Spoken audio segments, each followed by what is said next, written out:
Olá a todos, meu nome é Alan e eu vou comentar agora sobre a questão 1 da lista de máquinas síncronas, parte 1. A questão 1 ela diz: considere uma máquina síncrona com 8 polos. Se a frequência de edição for igual a 50 Hz, qual a velocidade de rotação em RPM? Bem, essa questão ela quer saber a velocidade de rotação em RPM, né?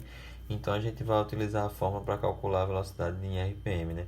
Que é dada por ns igual a 120 vezes a frequência dividido pelo número de polos, né? Nesse caso a questão ela já deu o número de polos, que são 8, e a frequência 50 Hz, né? Então para esses dados da questão, a gente tem que a velocidade síncrona, né, em rotação, velocidade de rotação em RPM é 750 RPM para esse dado. Bem, agora eu vou falar um pouco sobre a segunda questão. A segunda questão, ela pede para considerar uma máquina síncrona de 4 polos, sendo acionada a 1800 RPM por uma máquina motriz. Ele dá os seguintes dados, né? Número de espíritos 250, essa constante 0,9 e o fluxo magnético 10 a menos 3 Weber. E ele pergunta qual é a tensão gerada em volts, né? Então, como ele não deu a frequência, eu calculei aqui a frequência através da mesma fórmula que a gente utilizou para calcular a rotação RPM. Então, né, eu tenho, como ele já deu a velocidade, né, eu substituí aqui a velocidade e isolei o valor de F, né, seria a frequência.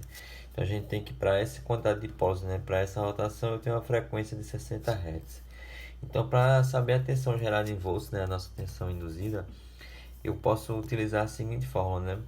Tensão induzida é igual a raiz de 2 vezes π, vezes a frequência, vezes a constante, vezes o N, vezes o fluxo magnético, né? Então, como eu já tenho todos esses dados aqui dessa fórmula, dessa equação, eu consigo calcular a minha tensão induzida substituindo os valores da de questão e com o valor da frequência calculado, né?